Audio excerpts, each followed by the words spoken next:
സംസ്ഥാന സ്കൂൾ കലോത്സവം തകൃതിയായി നടക്കുന്ന വേദിക്ക് അരികിൽ അതൊന്നും ഗൗനിക്കാതെ ചെസ് കളിയിൽ ഏർപ്പെട്ടിരിക്കുന്ന ഒരു കൂട്ടം മനുഷ്യരുണ്ട്. വടക്കുന്നാഥൻ ചെസ് ക്ലബ്ബ് ടീമിലെ അംഗങ്ങളാണ് കലോത്സവ വിഷയങ്ങൾ പങ്കുവെച്ചുകൊണ്ട് ചെസ് കളിയിൽ ഏർപ്പെട്ടിരിക്കുന്നത്. ഫിഡേറ്റ് മത്സരങ്ങളിൽ പോലും പങ്കെടുക്കുന്ന താരങ്ങളും തേക്കിൻകാട് മൈതാനത്തിന്റെ പരിസരങ്ങളിൽ ചെസ് കളിക്കുന്ന ഈ മനുഷ്യരിലുണ്ട്. ഇപ്പോൾ കലോത്സവത്തിന്റെ ലഹരിയിലാണ്. കലോത്സവത്തിലേക്ക് ഇങ്ങനെ ആ ലഹരിയിൽ അലിഞ്ഞു ചേരുകയാണ് തൃശ്ശൂർ നഗരം എന്ന് പറയുന്നത്. ആ സമയത്താണ് ഈ തിരക്കിൽ നിന്നൊക്കെ മാറി ഈ തൃശ്ശൂരിന്റെ ഈ ഒരു തേക്കിൻകാട് മൈതാനത്തിന്റെ ഒരു വശത്ത് ചെസ് കളിക്കുന്ന ഒരു കൂട്ടം ആളുകളെ കണ്ടത്.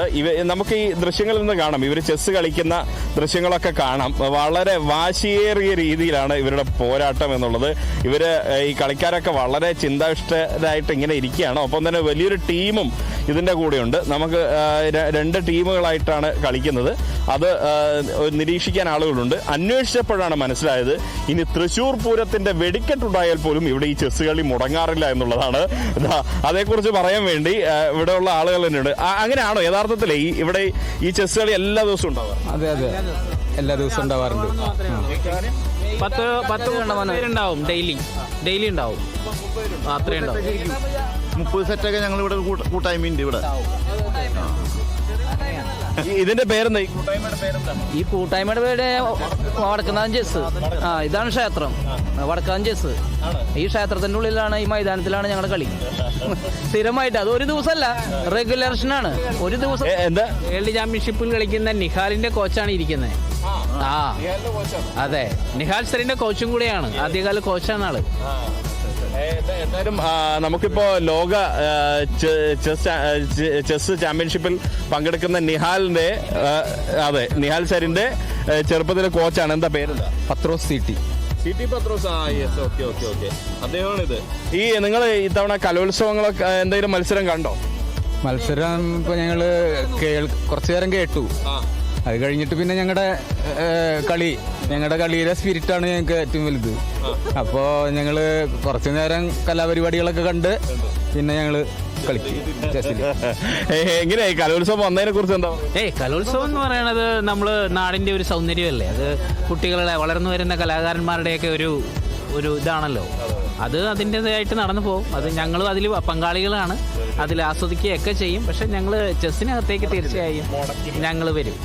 അത് തൃശ്ശൂർ പൂരമാണെങ്കിലും ഇവിടെ ഉണ്ടാവും, തൃശ്ശൂർ പൂരമാണെങ്കിലും ഈ കളി ഇവിടെ ഉണ്ടാവും, ഇവിടെ ഉണ്ടാവും. അതാണ് ഇതിന്റെ പ്രത്യേകത.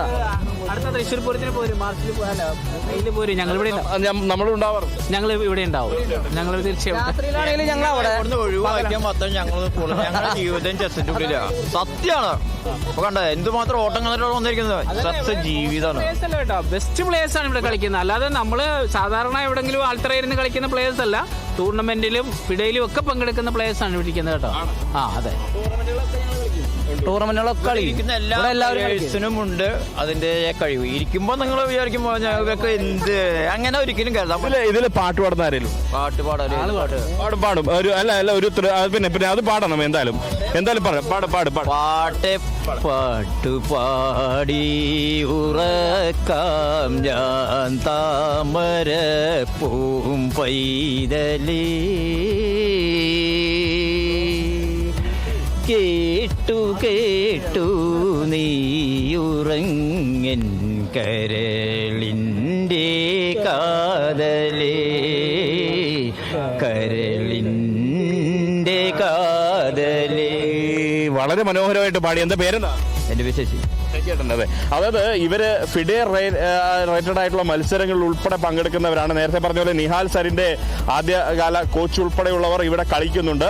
ഇവരെ സംബന്ധിച്ച് കലാപ്രേമികളാണ്. പക്ഷെ അതിനേക്കാൾ ഇവർക്കിഷ്ടം ചെസ്സാണ്. കലോത്സവ നഗരിയിൽ ചെസ് കളിക്കുന്ന ഈ കൂട്ടത്തിനും ഒപ്പം തന്നെ അരുൺ മുഴക്കുന്നിനുമൊപ്പം Riyas KMR, Kerala vision news, Thrissur.